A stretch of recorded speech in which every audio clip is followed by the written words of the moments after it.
বিলাসীপাৰাত দুষ্প্ৰাপ্য বনৰৌ উদ্ধাৰ টুকুৰাবান্ধা গাঁৱৰ পৰা বনৰৌ বিভাগে উদ্ধাৰ কৰে এই দুষ্প্ৰাপ্য বনৰৌটো ৰাতি 9 মান বজাত বনৰৌটো পানীৰ সন্ধানত পাহাৰৰ পৰা নামি আহি টুকুৰাবান্ধা গাঁৱৰ এখন পথাৰত বনৰৌটো আবদ্ধ হৈ পৰে স্থানীয় ৰাইজে প্ৰত্যক্ষ কৰি তৎক্ষণাত চিৰাকুটা খণ্ড বন বিষয়াক এই সন্দৰ্ভত খবৰ দিয়ে পিছত ঘটনাস্থলীত চিৰাকুটা খণ্ড বনকৰ্মী আৰু সোণামুখী বনকৰ্মী উপস্থিত হৈ টুকুৰাবান্ধা গাঁৱৰ পৰা উদ্ধাৰ কৰে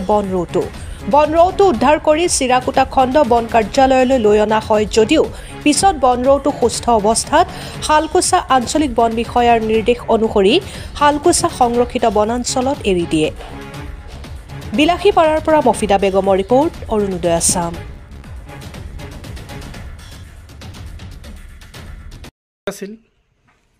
ৰাতি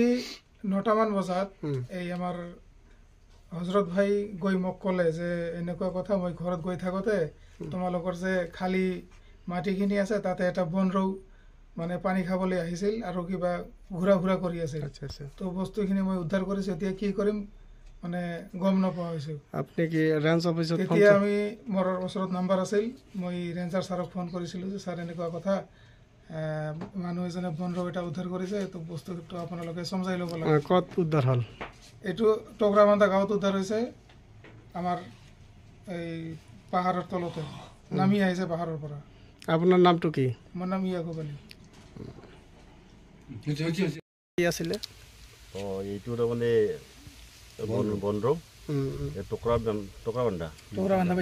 বেতবাৰীত এটা মানে ধৰা হ'ল ধৰা মানে হেৰি উদ্ধাৰ ৰাইজে উদ্ধাৰ কৰিছে তাৰ পৰা আমাক সমজাই দিছে আমি এতিয়া লৈ যাই আমি একদম ৰিচাৰ্চ চেণ্টাৰত লৈ যাম তাত আমি ৰেঞ্জত লৈ যায় তাৰপিছত এইটো ৰিচৰ্ট চাৰে ক'ত কি কৰে এতিয়া ৰিচৰ্ট আমি দিম সেইটোৱে আৰু ওকে আছিলে মই মানে অলপ আগতে এটা ইনফৰমেশ্যন পালোঁ যে আমাৰ ঘৰত ফোন আহিছে যে এটা বনৰৌ পাহাৰৰ পৰা এই ঘৰৰ ওচৰত নামি আহিছে এটা জালত পৰিছিল তেওঁলোকে উদ্ধাৰ কৰি মোক ফোন কৰিছে মই তালৈকে আহিলোঁ ৰেঞ্জতো ফোন কৰিছোঁ তেওঁলোকে গাড়ী লৈ আহি আছে এতিয়া আমি বস্তুখিনি লৈ ৰেঞ্জত যাম সমজাই দিম আপুনি লৈ যাবনে অফিচৰ পৰা মানুহ আহিব অফিচৰ পৰা মানুহ আহি আছে মই লৈ ইয়াৰ পৰা গাড়ী ইয়াতে অসুবিধা হ'ব ৰাস্তাৰ অসুবিধা আছে গাঁওখনৰ নাম কি এখন টুকুৰাবান্ধা কয় বেতবাৰী ওকে এই জিনিসটা দিয়ে দেন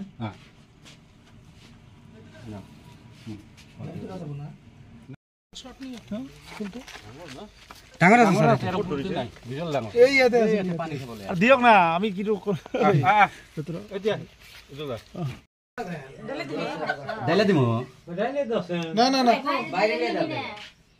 ওর মধ্যে থাক পারতাম ওর মধ্যে থাক পারতাম বাপরে জিত করে না দেখছা এটা মাল আছে তো